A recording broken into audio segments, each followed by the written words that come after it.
अस्सलाम वालेकुम। आप देख रहे हैं गूंज। और पाकिस्तान की जो सियासत है और जो मईशत का हाल है, जो हमारी अखलाकियात का हाल है, जो हमारे सोसाइटी का जवाल है, किस पर बात कीजिए।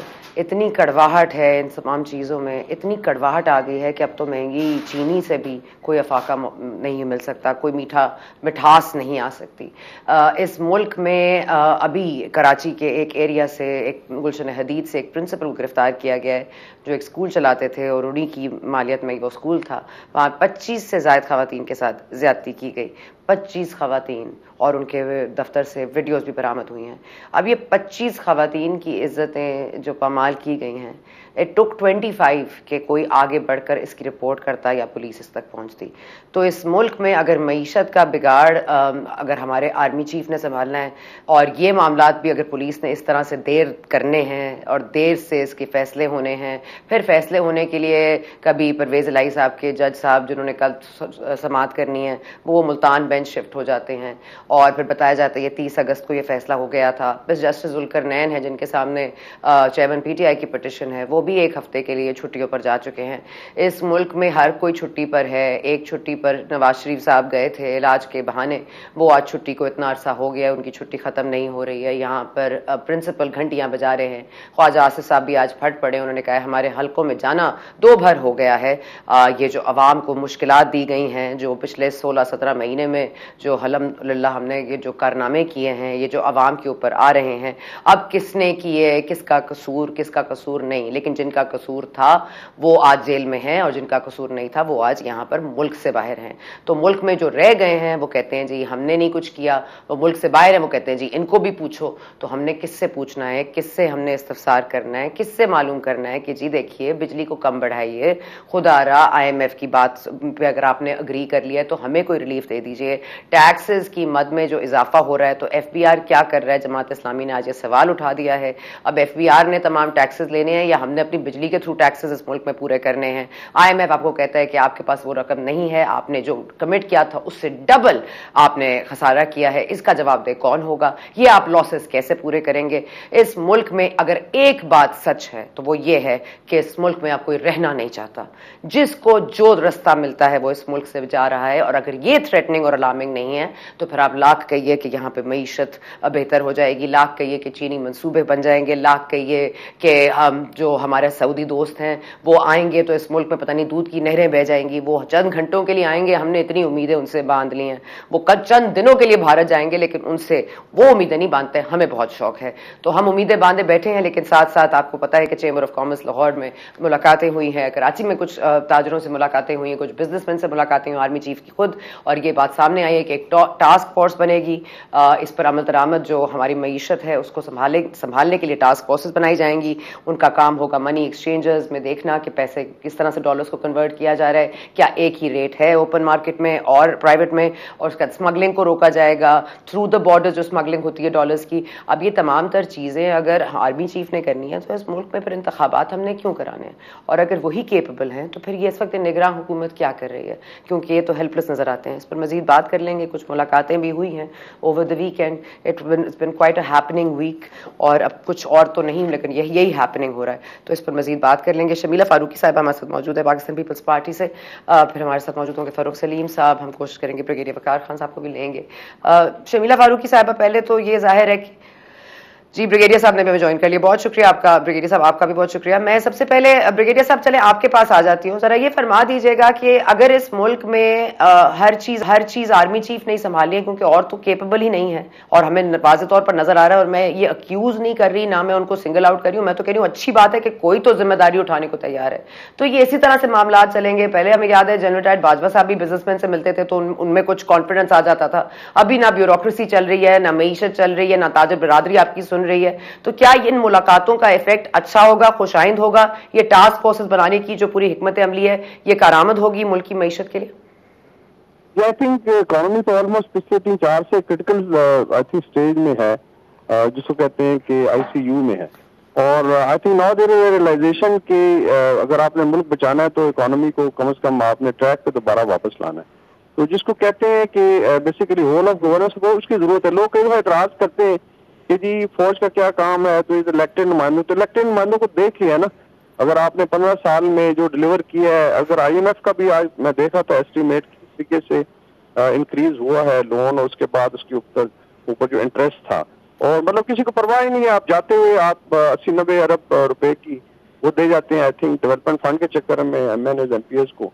तो I think this is very very unfortunate, और that's why I think line has been drawn. उसके अलावा कुछ वो है ही नहीं है। इशू अभी डेमोक्रेसी का नहीं रह गया। वी लव इट कि ठीक है जी होनी चाहिए और बहुत अच्छा प्रोसेस है। इशू अभी गवर्नेंस का है और सर्वाइवल का है।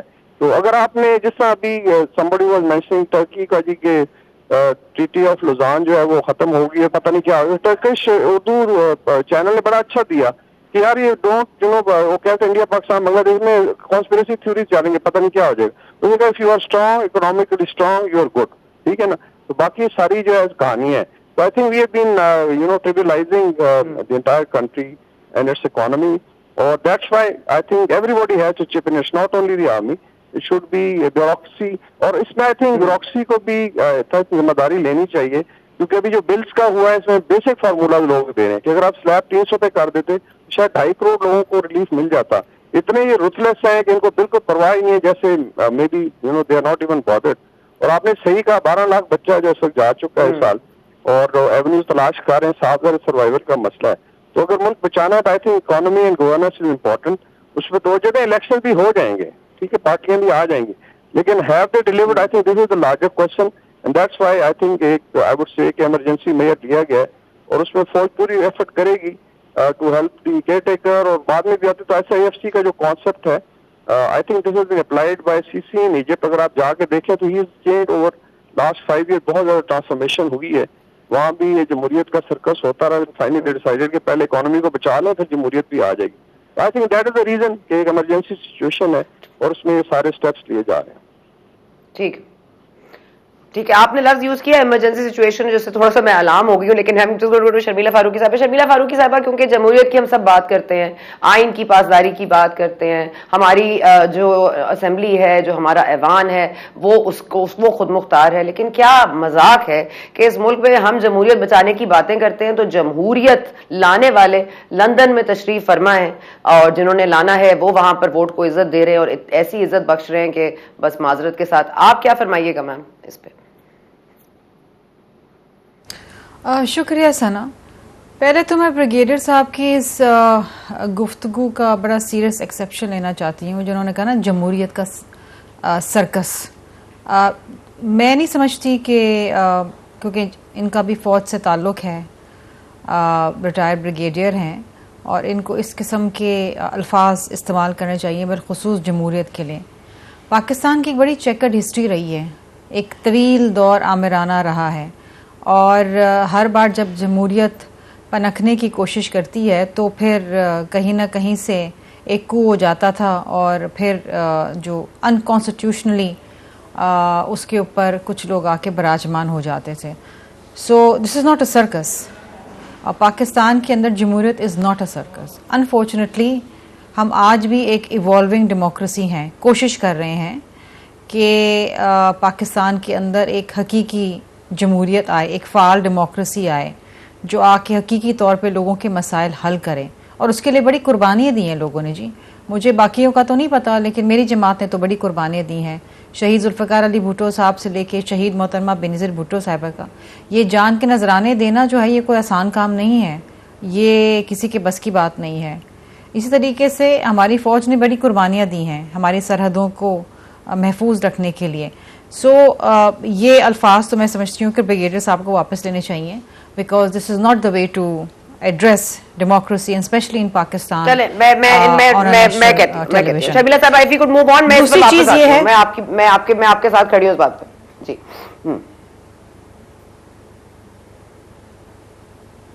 जी मैं बोलूं?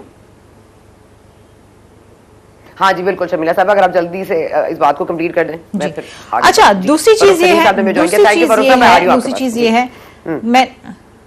दूसरी चीज ये है कि मैं जो लंदन में बैठे वाले हैं उनकी तो जवाबदेह मैं नहीं हूँ, लेकिन हम तो सारे के सारे यहाँ पर बैठे हैं, चाहे वो जेलों में थे, चाहे वो जेलों के बाहर थे, हम यहाँ पर बैठे हुए हैं। और हमारी कोशिश हमेशा से ये रही है कि हम आइन और कानून के मुताबिक इस मुल्क के अंदर सियासत करें।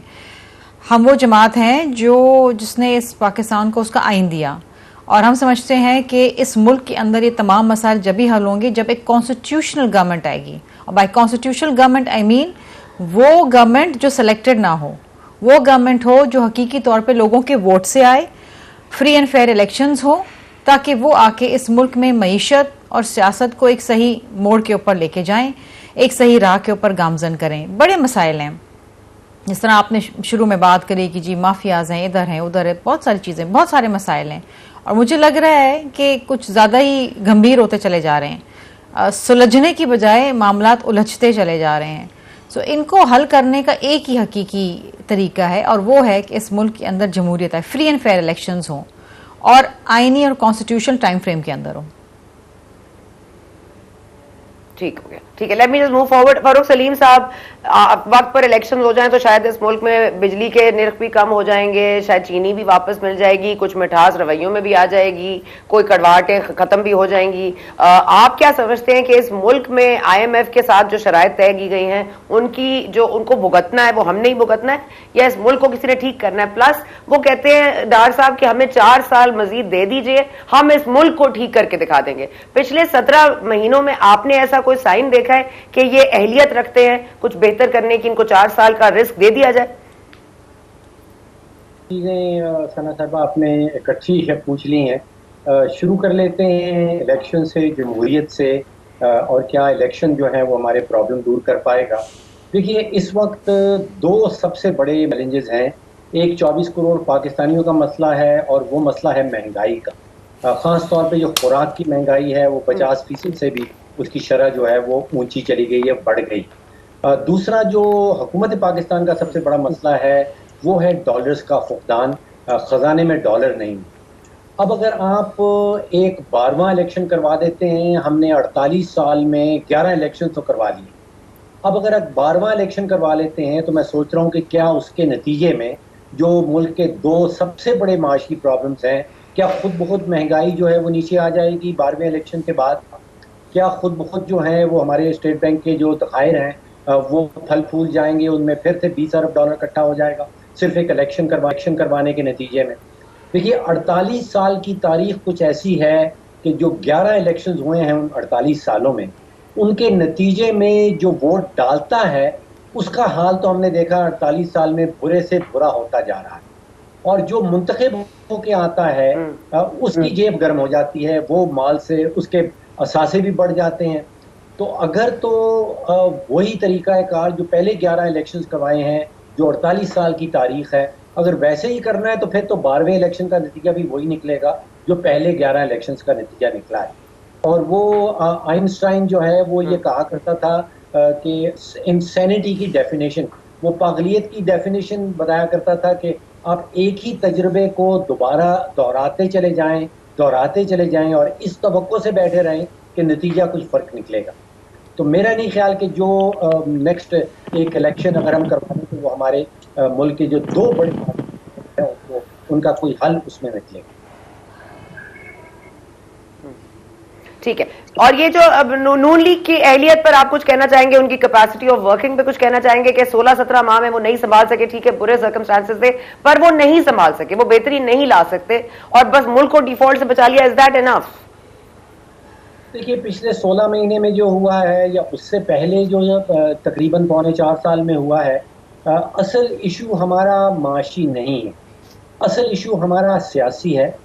और जो माशी फैसला साजी होती है सियासी एजेंडे की बुनियाद के ऊपर, सियासी असर रसूख की बुनियाद के ऊपर, वो मईशत को बहुत नुकसान पहुंचाती है। अगर ब्रीफली आपको मैं दोनों एग्जांपल्स बता दूं, फरवरी की 28 तारीख अगर आप याद कर लें सन 2022, जो साबिक वज़ीर आज़म साहब थे, उन्होंने अचानक टेलीविज़न पे आके 10 रुपए की सब्सिडी डीजल और पेट्रोल के ऊपर का ऐलान कर दिया, जो मुआहदे के ख़िलाफ़ था। IMF से जो मुआहदा किया था, सियासी फैसला था, सियासी असर रसूख था, माशी फैसला कर डाला। 1 महीने के अंदर, यकीन करें, मार्च के महीने के अंदर, फरवरी में यह ऐलान हुआ और मार्च के महीने के अंदर हमारे 4 अरब डॉलर के स्टेट बैंक के ज़खायर नीचे थे। तो एक माशी फैसला था सियासी बुनियाद के ऊपर और 4 अरब का नुकसान हुआ। अब इसको फास्ट फॉरवर्ड कर लें, जो PMLN का जिक्र कर रही थी, PDM की हुकूमत थी। सितंबर याद कर लें सन 2022, हमारे पास एक नए वज़ीर खजाना आए थे इसाक डार साहब, उन्होंने कहा कि वो मसनूई तरीके से रुपए की कदर को रोक के रखेंगे। उसका नतीजा देख लीजिए कि उस माशी फैसले की जो सियासी असर रसूख की बुनियाद पे किया गया था, जब डार साहब आए थे तो $9 अरब पड़े थे और वो जाने लगे थे तो कोई $3.5 अरब रह गए थे हमारे खजाने के अंदर। तो एक माशी फैसला किया गया था सियासी बुनियाद के ऊपर, उससे मुल्क को लगभग $6 अरब का नुकसान। मतलब हम उम्मीद ना ही लगाए ना, मतलब आपका सवाल ना ही हो गया। ठीक है, जवाब आपका ना ही समझू मैं। ओके जनरल साहब, मैं सॉरी ब्रिगेडियर साहब, ये जनरल्स की अगर हम बात कर लें, सिकंदर मिर्जा, अयूब खान, ज़ियाउल हक, जनरल मुशर्रफ, फिर जनरल बाजवा, अब हम एक और जनरल को देख रहे हैं। इस मुल्क में ये जनरल मामला तो सर्कस की निशानदेही तो बिल्कुल ठीक है कि नहीं होती, लेकिन ये क्या है कि इस मुल्क को चलने अगर नहीं दिया गया तो इसमें रोल आपकी इदारे का भी है, इसको भी अंडरस्टैंड करने की जरूरत है। अब क्या हो रहा है इस पर बात नहीं करें, लेकिन तब से जो अब तक हो रहा है उस पर बात करें। जी, आई थिंक उसमें एक तो शमी फारूकी साहब, she is I think very respectable, और Bhutto is my hero honestly. जब बिलावल साहब आए, आई थिंक जरदारी साहब की पहली टर्म थी, तो हमने एक पेपर लिखा था, letter to Bilawal, and we recommended कि जी आप छोड़ें, बाकी आप एक एक विलेज और एक एक टाउन अडॉप्ट कर ले, एक एक MP MN जो सिंध का है, and you can become a king for 100 years। बात ये शर्मिला साहबा से सिर्फ मैं ये पूछूंगा, शी इज वेरी रिस्पेक्टेबल, और वो कह रही थी अल्फाज वापस लें। अगर जमहूरियत is the let's say bottom line, तो क्या सिंध में पीपल्स पार्टी जो है, एंड नॉट क्रिटिसाइज, मैं सीधी सीधी बात करता हूँ, आप अपना स्टॉक टेकिंग कर लें, जिससे 15 साल से यू आर देयर, क्या कोई रुकावट डाली गई आपकी गवर्नेंस में? क्या 18वीं तरमीम के तहत पूरा लीवरेज नहीं दिया गया? और क्या आज सिंध जो है वो कंपेयर विद पंजाब और KP, क्या आवाम की हालत बेहतर है? आई थिंक दैट इज ये क्वेश्चन है जो मैंने कहा कि basically circus means basically musical chair जिसमें लोग आते हैं चले जाते हैं, and that is unfortunate definitely. इसमें फौज का जो किरदार आपने मेंशन किया है, but you look at the deliverance, वो जो चेयर्स खींच लेते हैं, वो जो म्यूजिकल चेयर्स में चेयर्स ही खींच लेते हैं, उनका क्या करें? वो जो चेयर्स खींच के सबको निकाल गए, कुर्सियां खींचते रहे, आज भी खींच रहे हैं, उनका क्या करें? तो देखिए ना, पीपल पार्टी को तो कंसिस्टेंटली मिला ना टाइम, तो let's say if they were restricted to Sindh because of their own performance, तो बात ये है कि क्या वो डिलीवर कर सकते? आई थिंक ये इतना आसान नहीं है कि आप कह दें। अब बात ये है कि ठीक है, जमहूरियत definitely, I don't deny it, लेकिन बात है कि अभी गवर्नेंस बेहतर करनी है और आपने मुल्क को, स्टेट को बचाना है। डेफिनेटली इलेक्शन भी होंगे, आ भी जाएंगे, तो अगर अभी भी हम आई थिंक सीखते नहीं, आई थिंक शबज अली साहब का मैं पिछले को देख रहा था, एक थिंक टैंक में बैठे हुए थे, एंड ही वाज सेइंग कि यार we are going to die as a nation in next 20 years अगर इस तरह चलता रहता है। तो फिर मैं यही कहूंगा कि then there is something wrong with the way we are looking at democracy. तो बिल्कुल उसको करें, लेकिन सर ऐसा चलता रहता तो आप ऐसे बात कर रहे हैं जैसे कोई और चला रहा है, जब चला ही एक इदारा रहा है या दो इदारे मिलकर चला रहे थे। आज तक जो बिगाड़ पैदा किया है वो इन इदारों में पेश है। मैं ये नहीं कहती जमहूरी जमातें बरियो जमाएं, लेकिन आप लोग भी पेश हैं। तो जो चल रहा है वो कोई एलियन मुल्क में नहीं चल रहा है, इसी मुल्क में हो रहा है और हम ही चला रहे हैं, और आपका इदारा भी रिस्पॉन्सिबल है। एग्जैक्टली उसमें ये है ना कि बेसिकली तो भी हाइब्रिड मॉडल ही है, और इस वक्त आई थिंक जरूरत यही है कि आप पहले इकोनॉमिक रिवाइवल कर लें। रिवाइवल तो नहीं, अवश्य कि put country back on to the track, और ऐसा नहीं है। आई थिंक मायूसी बहुत ज्यादा फैलाई गई इन टर्म्स ऑफ रिसोर्सेज, सारी मैनेजमेंट की बात है।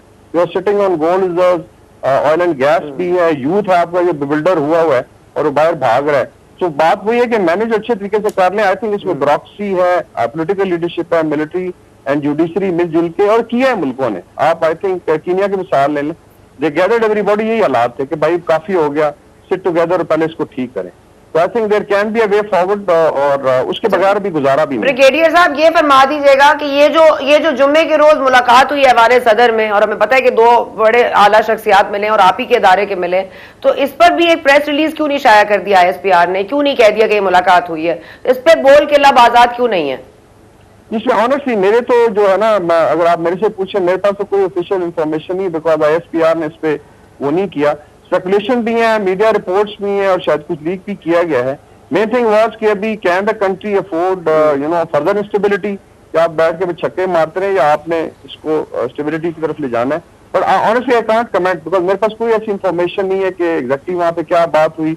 डेफिनेटली मीडिया में रिपोर्ट्स आएंगी कि so and so gone and met the president, लेकिन जितना मर्जी ट्विस्ट आज का तो अच्छा ठीक है। शर्मिला साहब, if you want to respond on your, ठीक है सर समझ आ गई। Let me just take Sharmila साहिबा रिस्पॉन्स। मुझे ब्रेक पे जाना है, लेकिन इट्स इंपॉर्टेंट कि वो आपकी मौजूदगी में अपना जवाब दें। जी शर्मिला साहिबा, आपकी परफॉर्मेंस पे बात हो रही थी। देखिए मैंने जो जिस बात पे एक्सेप्शन लिया उसका जवाब तो ब्रिगेडियर साहब ने अभी तक नहीं दिया। घुमा फिरा के वो आगे सिंध की परफॉर्मेंस पे, तो सिंध की परफॉर्मेंस पे बात कर लेते हैं। इस वक्त सिंध के अंदर जो सेहत के हवाले से जो कारकर्दगी है वो पूरे पाकिस्तान से सबसे ज़्यादा बेहतरीन है। ब्रिगेडियर साहब को तो मैं दावत दूंगी, आए चले मेरे साथ आके देखें, NICVD को देखें, गम्बट इंस्टीट्यूट को देखें। ये तमाम चीज़ें आपके सामने हैं। अगर पीपल्स पार्टी परफॉर्म ना करती तो आज कराची में पीपल्स पार्टी का जियालाना होता मेयर, और अगर पीपल्स पार्टी परफॉर्म ना करती तो ये रोड्स का नेटवर्क ना होता। पहले से ज़्यादा हर इलेक्शन में पहले से ज़्यादा वोट मिलते हैं, पहले से ज़्यादा सीटें आती हैं, क्योंकि पीपल्स पार्टी ही वो पार्टी है।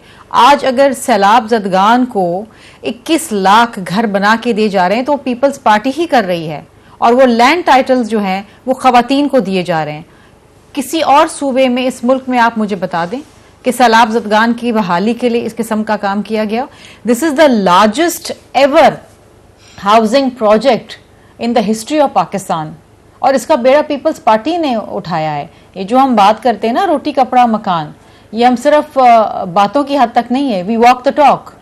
आज जब हम घर बना के दे रहे हैं तो ये पीपल्स पार्टी की ही कारकर्दगी। और हम बैठ जाए पूरे प्रोग्राम एक ब्रिगेडियर के साथ कर लें, बल्कि एक सीरीज ऑफ प्रोग्राम कर लें, एक एक शोबे को उठा के देख लेते हैं, और एक एक शोबे में ब्रिगेडियर साहब आए यहाँ पर विजिट करें, देखें, फिर बात करें। मैं भी डेटा लेके आ जाऊंगी। ठीक है, आपका जवाब आ गया, आपका जवाब आ गया। आई थिंक वो लाजवाब भी हो गए होंगे। ब्रिगेडियर साहब बहुत शुक्रिया आपका। फरूक सलीम साहब हमारे साथ मौजूद रहेंगे, शर्मिला साहब हमारे साथ मौजूद रहेंगी। हम आते हैं वक्फे के बाद, तो फिर बात करते हैं इस पे सीरियस कॉन्सिक्वेंसेज जो इस महंगाई के होंगे। आईनी मुद्दत में इलेक्शन होना, ये आइन दे देने से लेकर इलेक्शन के सफर तक आपका सफर जारी रहता है। जमहूरियत सिर्फ आइन देने पर ना खत्म होती है ना शुरू होती है, और इलेक्शंस को अगर इल्तवा में डाला गया तो इसमें किस किस का कसूर है, क्यों हल्का बंदियों पर CCI में इस पे हाँ की गई, इस पर बात करेंगे वक्फे के बाद।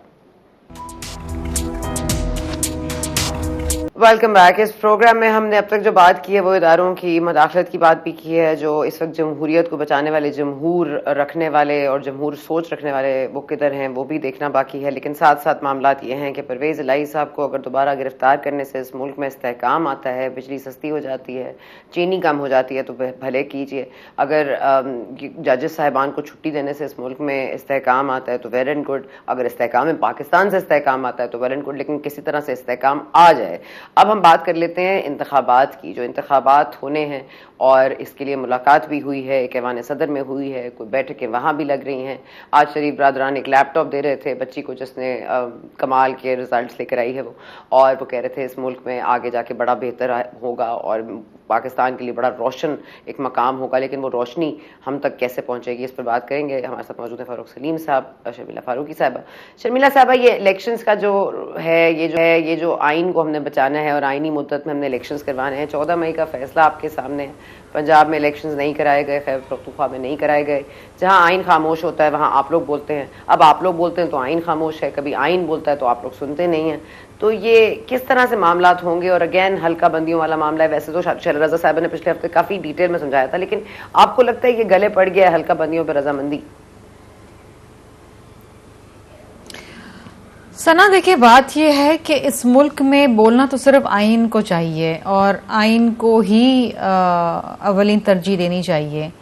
We have a written constitution and this country needs to be run constitutionally. Unfortunately कई बार आइन की पामाली हुई है, ना सिर्फ सियासतदानों के हाथों बल्कि कई इदारों के हाथों, और उसके मुख्तलिफ रीजंस दिए गए हैं, उसको जस्टिफाई किया गया, which is very very unfortunate. इसीलिए बेचैनी है, इसीलिए इंस्टेबिलिटी है, इसलिए इस्तेहकाम नहीं आ रहा है इस मुल्क के अंदर। अगर हम आइन और कानून के मुताबिक चलें, रूल ऑफ लॉ के मुताबिक चलें, तो इस मुल्क के अंदर बहुत ज़्यादा बेहतरी आ जाए। लोग भी कानून की पासदारी करेंगे, लोग भी जमहूरियत की रिस्पेक्ट करेंगे, और इस मुल्क के अंदर सियासी और मुआशी इस्तेहकाम भी शायद आ जाए। अब मसला इलेक्शंस का है। देखिए, जब बात की गई थी कि सेंसस, नए सेंसस के तहत इलेक्शंस होने हैं, तो कहा गया कि हल्का बंदियां होनी पड़ेंगी। जब हल्का बंदियों की बात की गई और जब ये कहा गया कि कोई नई सीट ऐड नहीं होगी, तो फिर हल्का बंदियों की ज़रूरत नहीं थी। लेकिन आइन बड़ा वाज़ेह है, हल्का बंदियां और नो हल्का बंदियां, the constitution is very clear on the fact कि अगर असेंबलीज पहले डिसॉल्व होती हैं तो इलेक्शंस 90 दिन के अंदर होने हैं, और आइन जो है हर चीज के ऊपर उसको सबकत हासिल है। सो कोई भी कानून हो, चाहे वो इलेक्शन एक्ट हो, कुछ भी हो, द कॉन्स्टिट्यूशन इज सुप्रीम। सो अगर आपकी प्रायोरिटीज की बात है और उस मुल्क को आइन के मुताबिक चलाना है तो फिर 90 दिन के अंदर इलेक्शंस होने। अगर आप उससे बाहर जाते हैं तो वो गैर कानूनी और गैर आइनी। It is as simple as that. और हमारा ये मौका पहले था, आज है और कल भी रहेगा। तो पंजाब और खैबर पख्तूनख्वा में इलेक्शंस ना कराना आईनी था। देखिए वहां के जो भी हालात थे नहीं थे, जो भी इशू हुआ नहीं हुआ, जिस तरीके से असेंबली डिसॉल्व की गई, जिस तरीके से वहां पर इश्यूज आए, जो भी हो, whatever, but two wrongs do not make a right. Is as simple as that. आप उसको पंजाब के में इलेक्शंस ना होने को लेके आप पूरे मुल्क में जनरल इलेक्शंस डिले करने को आप जस्टिफाई नहीं कर सकते। You can not justify it. और तो आप अगर इस मुल्क में इलेक्शंस वक्त पर नहीं होते तो क्या होगा? अगर इस मुल्क में वक्त इंक्लूड फारूक सलीम, तो मजीद बेचैनी होगी, मजीद इंस्टेबिलिटी आएगी, मजीद परेशानी आएगी, जो कि अभी से लोगों में बेचैनी है। बिकॉज अभी भी आपको मुझे ये अभाम है ना कि इलेक्शंस कब होंगे, क्यों डिले हो रहे हैं 90 दिन से ज्यादा, क्यों नहीं वक्त के ऊपर हो सकते, क्यों डिलिमिटेशंस नहीं पहले हो सकती हैं। This is something which is doable. ठीक है, let me just get to Farooq Saleem साहब। फारूक सलीम साहब, अब तो हम कोई इस पे हमें कोई अचंभा नहीं होता, हमें कोई शौक नहीं होता, हमें कोई हैरत नहीं होती कि कोई बात नहीं, अगर नवंबर में नहीं होंगे इलेक्शन तो कोई बात नहीं, फरवरी में हो जाएंगे।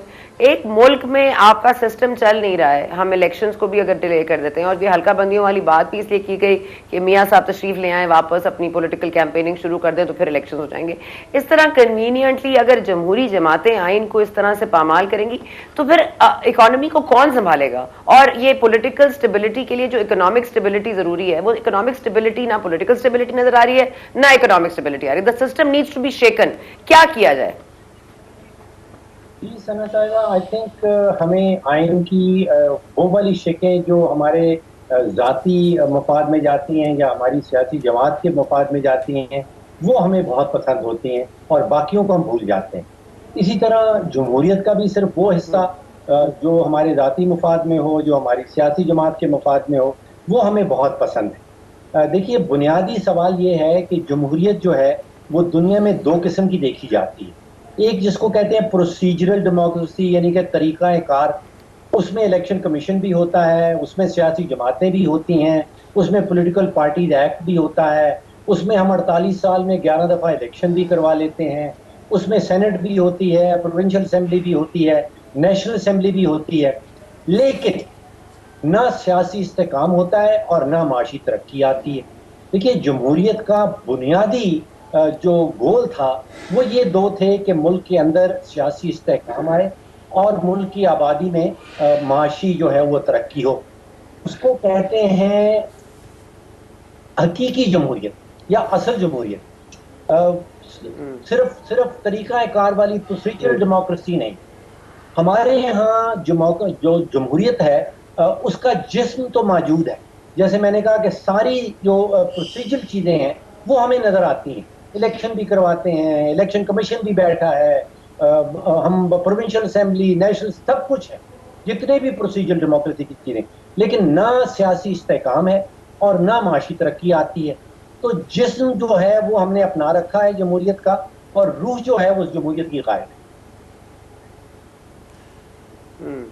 तो फिर करें क्या फारूक सलीम साहब? इकोनॉमी को कैसे संभालें? अब मामला तो यहां तक आ गए, ना पॉलिटिकल स्टेबिलिटी है, ना इकोनॉमिक स्टेबिलिटी है। So what is the solution right now? आपको लगता है फौरी इंतखाबात और आईनी मुद्दत में इंतखाबात का हो जाना इस मुल्क में बेहतरी का इंदिया होगा? देखिए, ये कोई रॉकेट साइंस नहीं है। जो सवाल आपने किया उसका जवाब बड़ा दुनिया में, बेशुमार दुनिया में हमें नजर आता है। देखिए, ताइवान में पाकिस्तान में क्या फ़र्क है, साउथ कोरिया पाकिस्तान में क्या फ़र्क है, मलेशिया और पाकिस्तान में क्या फ़र्क है। हमारे पास बेतहाशा जो है वो माशी ज़खायर हैं, हमारे पास टैलेंट भी मौजूद है, लेकिन हम वहां नहीं पहुंच पा रहे। दो जो बुनियादी फर्क आपको नजर आते हैं पिछले 50 साल में जितने भी ममालिक ने माशी तरक्की की है, उसमें आप देख लिए कि सियासी इस्तेहकाम, पॉलिटिकल स्टेबिलिटी और पॉलिसी कंटिन्यूटी यानी कि पॉलिसी का तसलसल, सिर्फ ये दो चीजों की कमी है पाकिस्तान के अंदर। और तीसरी चीज की कोई किसी ऐसी चीज की पाकिस्तान में कमी नहीं है जो हमें साउथ कोरिया ना बना दे, जो हमें ताइवान के साथ जाके न खड़ा कर दे और जो हमें एक डेवलप कंट्री ना बना दे। तो हमें दो चीजें चाहिए, एक सियासी इस्तेहकाम किसी भी शर्त के ऊपर, सियासी इस्तेहकाम और पॉलिसी कंटिन्यूटी यानी कि पॉलिसी का एक तसलसल। अच्छा, अब सलीम साहब, मैं जरा इंडियन मॉडल पे अगर आपसे बात कर लूँ, क्योंकि हम भारत से मुतासिर तो नहीं है, हमें तो उनको जाहिर है हम इस तरह देखते हैं जैसे दुश्मन को देखते हैं, लेकिन ये दुश्मन मुल्क जो है वो बीजेपी की हुकूमत आती है, तमाम सियासी जमातें उनके खिलाफ भी हैं, उनके इक़्तिदार जो है वो भी जमहूरियत में नहीं नजर आता, बीजेपी का एक वोट बैंक मौजूद है, हमेशा कोई एडवेंचर करके इलेक्शन को अपनी तरफ रिग कर दिया जाता है, लेकिन फिर भी उनकी इकॉनमी चल रही है, पोलिटिकल स्ट्रगल है लेकिन उनकी इकॉनमी चल रही है। फर्क क्या है उनमें और हम में? ये बहुत जबरदस्त सवाल है, फर्क क्या है। देखिए 1947 से लेके 1991 तक इंडिया में जो मैशियत थी उसको हिंदू रेट ऑफ ग्रोथ कहा जाता था कि वहां पे माशी तरक्की नहीं हो पाती थी, माशी रेट ऑफ ग्रोथ जो है वो 1.5-2% से ऊपर नहीं जाता। जबकि उसी पीरियड के दौरान पाकिस्तान में जो इकोनॉमिक ग्रोथ रेट है वो 6-7-8%, एक दफा वो 11% पे भी पहुंच गया। तो वो जमहूरियत अपनाए बैठे थे 1947 से 1991 तक, वहां पे इलेक्शन भी थे, सब कुछ चल रहा था। उनकी जो माशी तरक्की का राज अगर आप जानना चाहती हैं तो वो डॉक्टर मनमोहन सिंह आए थे 1991 में और उन्होंने इंडिया की मईशत